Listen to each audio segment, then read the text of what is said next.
부터 26절까지 말씀을 통해서 최후의 만찬을 준비하시다라는 제목으로 하나님 말씀을 상고하겠습니다. 최후의 만찬을 준비하시다. 마지막 만찬, 최후의 만찬, 6월절 최후의 만찬 되겠습니다. 고난 주간이 이제 다음 주인데요. 고난 주간을 이제 요일별로 이렇게 인터넷이나 이런 데 검색해 보면 이렇게 잘 정리가 되어 있습니다. 그래서 주일, 종료 주일에는 예수님께서 예루살렘을 입성하십니다. 우리가 마태복음 11장, 12장 말씀을 통해서 상고했죠. 월요일 날은 성전을 정결케 하신 사건이 메인 사건이고요. 화요일에는 자신을 변론하신 일과 감람산에서 종말에 대해서 강론하신 말씀, 이것이 화요일에 행하신 말씀으로 정리하고 있습니다. 수요일에는 유다가 예수님을 배신하여 판 날로 표현되어 있고요. 목요일은 오늘 본문의 말씀처럼 성만찬을 준비하시고 이제 성만찬을 실제로 행하신 날로 추정하고 있습니다. 준비는 목요일에 했고 이제 목요일 저녁이 해당된다면 그 다음 날, 우리 개념으로 말하면 우리는 그 밤 12시가 돼야 그 다음 날로 넘어갔는데 유대인들의 시간 개념으로는 저녁이 되면 그 다음 날이 되니까 목요일에 준비했다가 금요일 날 이제 그 성만찬 밤에 하신 거고, 그 다음 날인데 그날이죠. 그날 그 오후 3시에 돌아가셨으니까 아마 예수님께서 우리로 말하면 그 다음 날 돌아가신 거지만 유대인의 관점에서 보면 같은 날 이제 돌아가신 걸로 우리가 생각을 합니다. 그리고 금요일에는 우리가 잘 아는 대로 잡히시고 십자가 형벌을 언도받고 십자가에 달리신 날이고요. 토요일에는 무덤에 계신 날 정도로 우리가 계산하면 되겠고요. 주일날은 우리 주님께서 부활하신 날. 이거는 이제 검색을 해보면 이렇게 잘 정리가 돼 있어요. 도표 같은 걸로 무슨 요일날 무슨 일을 행하셨는가. 오늘 상고할 본문은 예수님께서 잡히시고 십자가에 달리시기 전날인 날에 이제 성만찬을 이제 진행하시는데, 성만찬을 준비하시는 거는 아마 낮에 준비하셨으니까 전날에 해당되겠고, 성만찬은 그날 저녁에 먹었으니까 그 다음 날 한 걸로 유대인의 시간 관념에서는 생각하면 되겠습니다. 본문의 내용을 단락별로 생각을 해보면 12절부터 16절까지는 예수님께서 6월절 만찬을 준비하게 하신 내용의 과정이 기록되어 있고요. 17절부터 21절에는 유다가 예수님을 배신할 것, 가룟 유다가 예수님을 배신할 것을 예수님께서 예언하신 말씀이 기록되어 있습니다. 그리고 22절부터 26절까지는 이제 성만찬을 직접 행하신 말씀이 이렇게 기록되어 있습니다. 먼저 첫 단락인 6월절 만찬의 준비 과정을 보면요. 여기 무교절 첫날 그랬습니다. 사실 무교절 첫날이면 6월절에 해당되고 6월절은 그날 저녁쯤부터 이렇게 무교절 첫날 이런 단어를 쓰는 것이 오히려 적절한데, 그 다음에 6월절 양 잡는 날 이렇게 표현한 걸 보면 그날 저녁에 6월절이 시작되지만 그 낮에 6월절 양을 잡으니까 무교절 첫날 곧 6월절 양 잡는 날에 이렇게 표현한 것 같습니다. 그날에 이제 예수님께서 예수님의 제자들과 함께 있을 때 제자들이 예수님께 묻습니다.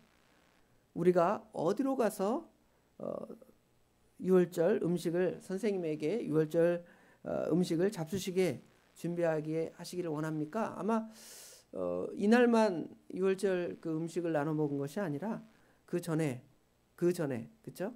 예수님이 제자들이 3년 반 동안 그 예수님께 그 제자 교육을 받았으니까 그 전에 6월절에도 그 전전에 6월절에도 아마 예수님께서 이렇게 6월절 음식을 제자들과 함께 나눠 먹은 것으로 생각이 되고, 그러니까 예수님께서 이제 예수님께 묻는 거죠. 예수님, 6월절 음식을 어디 가서 먹는 게 좋겠습니까? 하고 예수님께 묻고 있는 것입니다. 그때 예수님께서 제자들을 보내십니다. 13절에 보면 예수께서 제자들을 보내시며 이르시되 그랬죠. 오늘 본문에는 그냥 제자 2명 그렇게 기록되어 있지만 누가복음에는 베드로와 요한이라고 지칭이 되어 있습니다. 이제 그 두 제자를 성 안으로 보내면서 예루살렘 성 안으로 보내겠죠. 성 내로 들어가라. 들어가서 거기서 물 한 동이를 가지고 가는 사람을 만날 것인데 그 사람을 따라가라는 것입니다. 여기 보면 이제 보통 그 물동이를 이렇게 지고 가는 사람 그러면 누가 물동이를 지고 가겠습니까? 우리 생각에는 여자들이 지고 갈 것이다 이렇게 생각을 하겠죠. 그런데 여기는 이제 물동이를 지고 가는 사람, 그런데 여기는 이제 남자로 되어 있습니다. 남자로 되어 있는 이유는 아마 그지 남자 하인이 이제 물을 뜨고 물을 길러 가는 것으로 우리가 추정해 볼 수가 있습니다. 보통 여자가 많지만 남자도 물을 뜨고 가는데 그래도 예루살렘 성 안에는 수많은 사람들이 유월절을 지키기 위해서 그 성 안을 막 다닌단 말이에요. 평소 때 뭐 예를 들어 예루살렘 인구가 한 10만 명이라면 유월절쯤에는 한 뭐 그 중에 몇 배가 되는 10배도 될 수 있는 사람들이 막 왔다 갔다 합니다. 그런데 예수님께서 그 성 안에 들어가서 물동이를 지고 가는 남자를 만나서 그 사람을 따라가라는 겁니다. 뭐 그래도 남자로 한정해 줬으니까 좀 이해할 수 쉽게 찾을 수 있다 생각되지만 그래도 워낙 사람들이 많은 데서 사람을 찾는다는 것이 쉽지 않지만 주님의 말씀을 따라서 이제 성 안으로 들어가서 그 사람을 이제 만나게 되었다 그랬죠.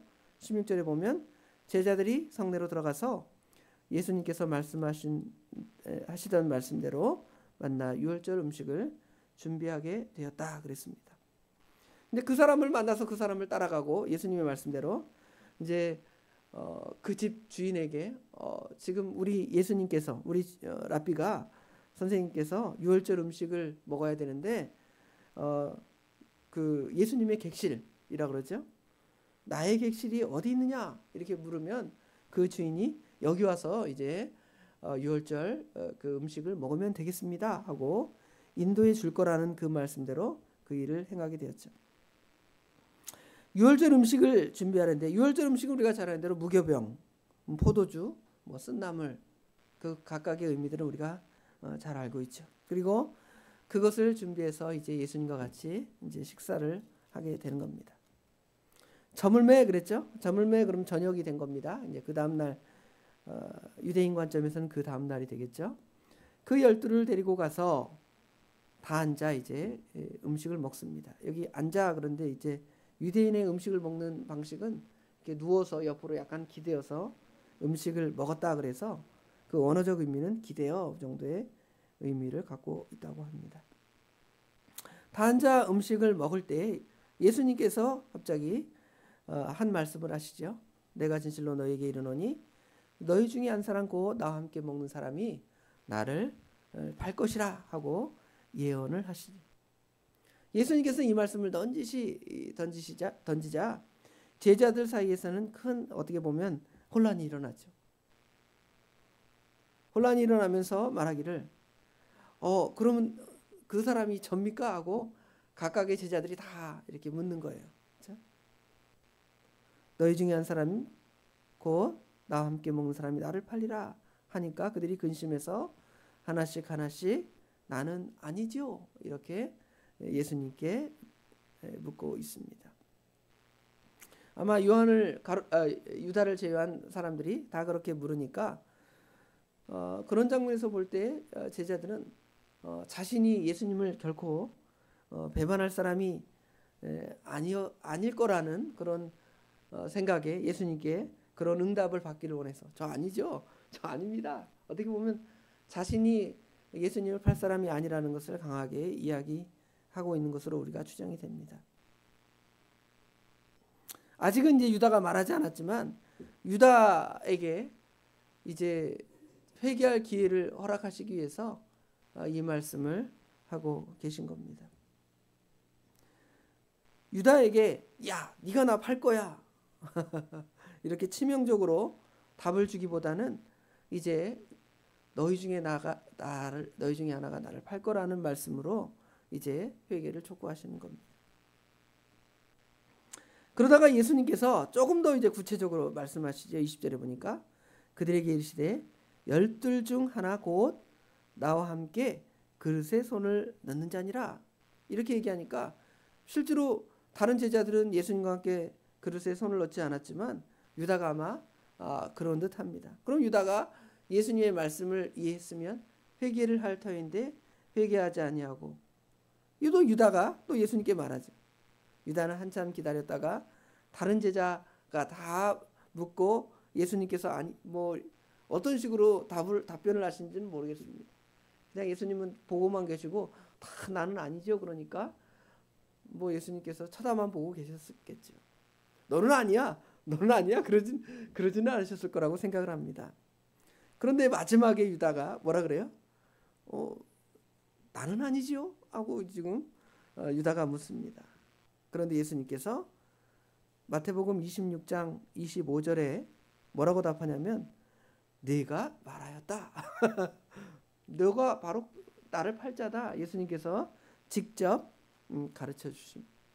그런데 끝까지 유다는 회개하지 아니하고 멸망의 자리에 나아간 것을 알 수 있고 끝까지 회개하지 않다가 요한복음 13장 30절에 보면 그가 조각을 받고 곧 나가니 아마 성찬을 끝낸 것 같아요. 끝내고 그 전에 이제 예수님의 제자 발을 씻기신 사건 요한복음엔 또 구체적으로 기록돼 있으니까요.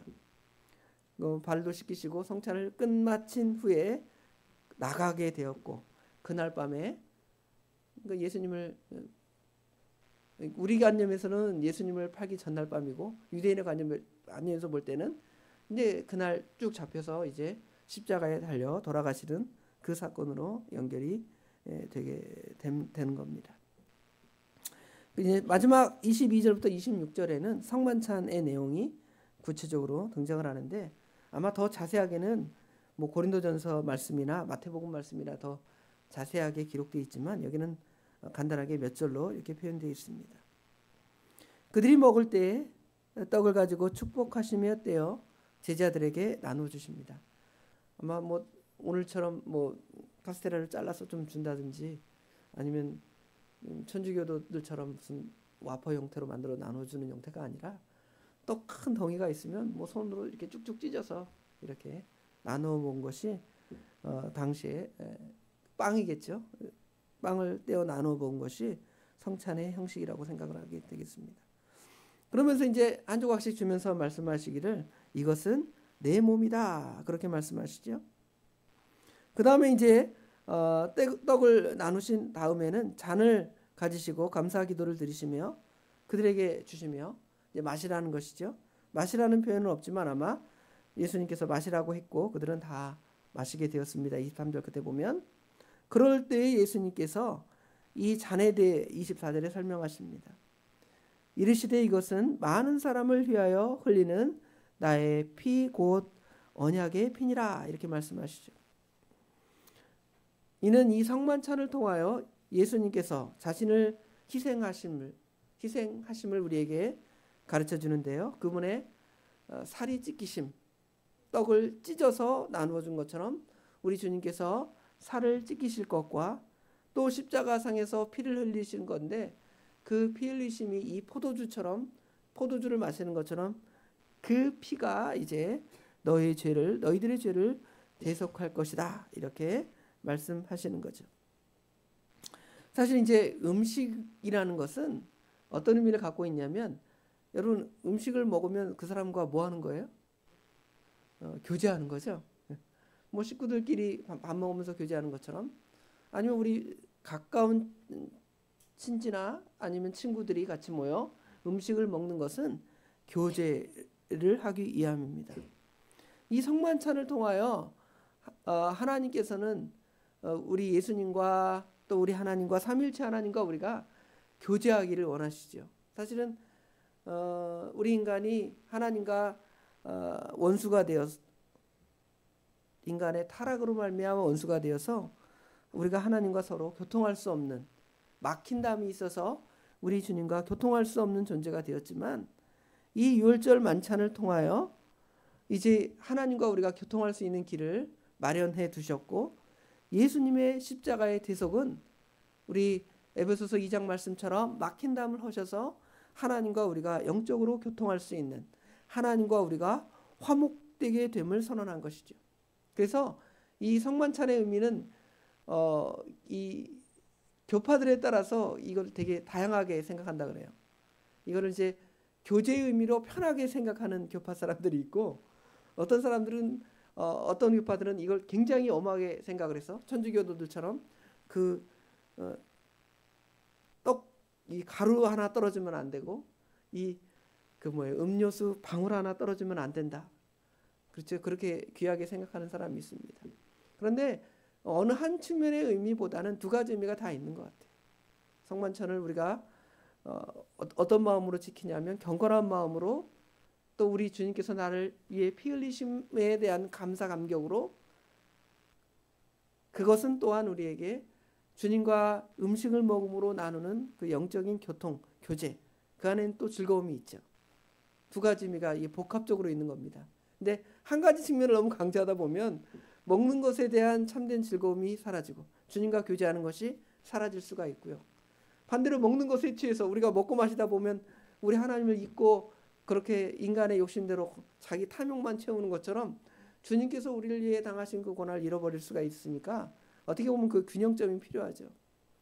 그래서 어느 목사님께서 그 외국에서 유학을 하시는데, 설교를 하시는데 보면 성만찬을 학교에서 각 교파 사람들이 다 신학교에 다니는데 교파 사람들이라서 음식을 먹는데, 어떤 교파 사람들은 그걸 너무 가볍게 여겨서 성만찬 떡을 이제 먹은 다음에 또 이제 끝났으니까 막 먹자. 근데 어떤 교파 사람들은 그걸 어떻게 감히 함부로 하느냐 뭐 이렇게 생각하는 경우도 있었다 그래요. 그럼 보면 우리 정통적 의미에서는 이 성만찬을 함부로 하지 않았지만, 그래도 그 성만찬을 통하여 우리가 하나님과 영적으로 교통하는 그런 즐거움도 그 안에 동시에 있는 거예요. 그래서 성만찬을 이다가 눈물을 뚝뚝 흘리는 사람도 있고, 또 기쁨의 감격도 그 안에 또 동시에 있는 거라고 생각을 합니다. 이번 주일에 만찬을 우리가 하게 되는데, 이 만찬을 통하여 우리 주님께서 흘리신 그 고난의 잔, 그죠? 살을 찢기심, 그 피 흘리심, 그것에 대해서 주님의 은혜에 감사, 감격, 이런 것도 필요하고요. 또 우리 마음이 또 이런 고난 주간 이런 것들을 생각하면서 또 경건하게 이 보내는 그러한 근본 고난 주간과 또 부활절 이런 절기가 되기를 주님의 이름으로 축원합니다. 기도하겠습니다. 아버지 하나님, 은혜와 사랑을 진심으로 감사합니다. 저희들 영원히 지옥 형벌을 받아 마땅한데 하나님 아버지께서 저희들을 사랑하셔서 자신의 몸을 우리에게 주시고 자신의 피를 다 흘리셔서 우리의 죄값을 대신 담당하게 하신 고난주간과 또 그 가운데서 부활하신 부활절의 그 의미들을 아버지 하나님, 이런 근본 이 본문 말씀 상고를 통해 다시금 생각할 수 있도록 은혜와 복을 주신 것 참으로 감사합니다. 그러나 우리가 주님의 그 구속의 은혜를 잊고 구속의 은혜를 저버리고 어긋난 딴 길로 가서 또 그렇게 살아가며 그것으로 만족하는 저희들에게 또 근본의 고난주간과 부활절을 허락하여 주셔서 그 의미들 다시금 생각할 수 있도록 은혜와 복을 주신 것 참으로 감사합니다. 예수님께서 친히 그 몸을 찢으셔서 우리에게 주신 것처럼 아버지 하나님, 우리가 그리스도의 그 고난을 깊이 생각할 수 있도록 도와주시고 주님의 그 흘리신 피 한 방울이 우리를 영원한 죄와 사망에서 구원하신 그 은혜에 대한 감사 감격이 이런 기회를 통하여, 이런 절기를 통하여, 또 성만찬을 통하여 깊이 우리 안에 깨달아지게 하시고 인식하게 하시고 감사하는 삶을 살아갈 수 있도록 우리 하나님, 저희들에게 믿음의 믿음을 더하여 주시옵소서. 아버지 하나님께서 우리 도문교회를 사랑하셔서 근본의 성전을 수리하게 하시고 이제 십자가를 세우고 또 간판을 세워서 아버지 하나님 것을 이렇게 아름답게 이제 꾸미게 하셨습니다. 아버지 하나님, 남은 과정도 우리 하나님께서 함께 하셔서 잘 아버지 하나님 마무리할 수 있도록 도와주시되 이 일을 감당하는 모든 일꾼들에게, 우리 조진호 집사님 외의 모든 일꾼들이 이 일에 아버지 하나님 힘을 다하여 그 일을 감당하게 하시고 어려움 없도록, 사고 없도록 도와주시고 우리 도봉의 모든 성도들도 일에 잘 협력하여 아버지 하나님 성전 수리를 통하여 받는 은혜가 우리 도봉의 모든 교우들 가운데 성도들 가운데 풍성할 수 있도록 우리 하나님 도와주시옵소서. 오늘도 수요일 예배가 있습니다. 모든 성도들 예배를 사모하게 하시고 말씀을 사모하게 우리 하나님 저희들의 마음을 주관하여 주시옵소서. 말씀을 준비하시는 우리 목사님에게 능력 충만함을 덧입혀 주셔서 저희들에게 필요한 말씀, 아버지 하나님 우리의 삶의 지표가 되는 귀한 말씀을 선포하시기에 부족함이 없도록 우리 하나님 친히 도와주시옵소서. 모든 걸 우리 주님께 맡깁니다. 우리 주님께서 오늘 하루를 친히 주관하여 주실 줄 믿사오며 예수님의 이름으로 간절히 기도드리옵나이다. 아멘. 하늘에 계신